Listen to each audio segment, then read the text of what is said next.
Most people don't realize they're running out of space. Not in their homes, but in their lives. They wake up, rush through the day, fill their hours with tasks, noise, distractions, until one day they look back and wonder, did any of it truly matter? That's when a quiet professor walked into the room carrying a simple glass jar and changed everything. One day a professor entered the room silently, a tall figure with thoughtful eyes and a presence that always seemed to carry something more than just a lesson. In his hands he held a large glass jar. No words, just that jar, and a quiet confidence that told the students something unusual was about to unfold. He set it down gently on the table. Then from under the desk he brought out a few large stones, each about the size of his fist. One by one he placed them into the jar. The sound of rock meeting glass echoed slightly in the quiet room. When no more could fit, he looked up and asked, "Is it full now?" The students leaning forward in their seats exchanged glances and nodded. Of course it was full. No more space remained for another stone, but the professor didn't confirm or deny. Instead, he reached below again and pulled out a bag filled with small pebbles. Slowly he poured them into the jar. They slipped between the gaps left by the larger rocks. He gave the jar a little shake, and the pebbles settled. Then he asked again, "How about now?" Some students hesitated, unsure. Others, more confident than curious, responded, "Yes, now it's full." Without saying a word, he produced a bag of fine sand. He began pouring it in carefully. The grains, tiny and determined, found space where it seemed none could exist. They sifted down, crawling into every crevice. The jar now looked tightly packed, dense with layers. And still, he wasn't done. He reached for a small mug filled with water. Quietly, without a word, he poured it in.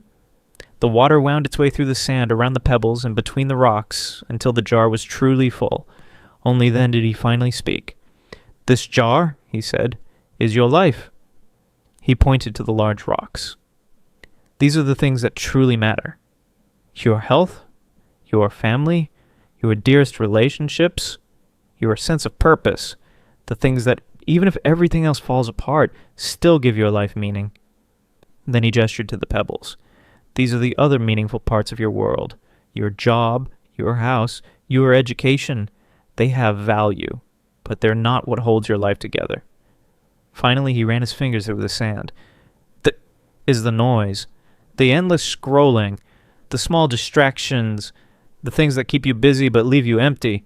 Harmless in small amounts, but dangerous if they come first. He paused and looked around the room, his voice lowering. Because if you fill your life with sand first, if you give your time and energy to things that don't truly matter, there will be no space left for what does. The room fell silent, not because the students didn't understand, but because in that moment, they truly did. He stood quietly for a moment, letting the room settle, letting the image of that full jar sink into every mind watching. Then he spoke again, not to impress, not to instruct, but to awaken something deeper. That jar wasn't just a clever demonstration. It was life itself. Because that's how it goes, doesn't it? You wake up and your day fills up with tasks, messages, distractions, obligations. The little things nibble at your time, scrolling through your phone, checking one more email, doing what seems urgent but not truly important. And without realizing it, you run out of space. Not in the jar, but in your life.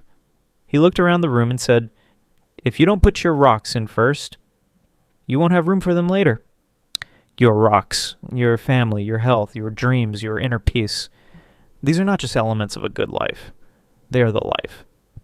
If you don't give them time now, one day you'll look back and realize they were the things you should have been protecting all along. The world won't warn you when it starts stealing your time. It just keeps pouring in sand and pebbles until the rocks no longer fit. And then he paused, his eyes scanning the thoughtful faces in front of him. "Fill your jar with meaning," he said. "The rocks come first, always." And just when it felt like the lesson was over, a voice from the back of the room broke the silence. "Sir, what about the water?"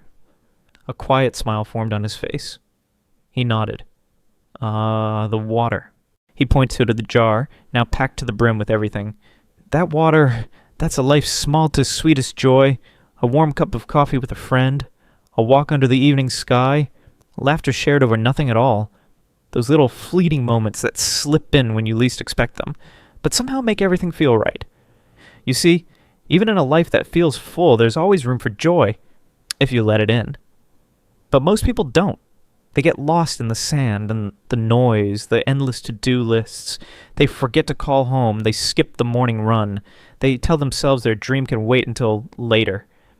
And slowly, silently, their jar fills up with everything except the things that matter. He didn't raise his voice. He didn't dramatize it. He just spoke like someone who had lived it. "You don't have forever," he said softly. "So place your rocks first. Choose love over busyness, health over stress, purpose over distraction, and somewhere in between, leave room for growth, for compassion, and for joy." The class didn't move. Nobody reached for their bags. There was nothing more to say.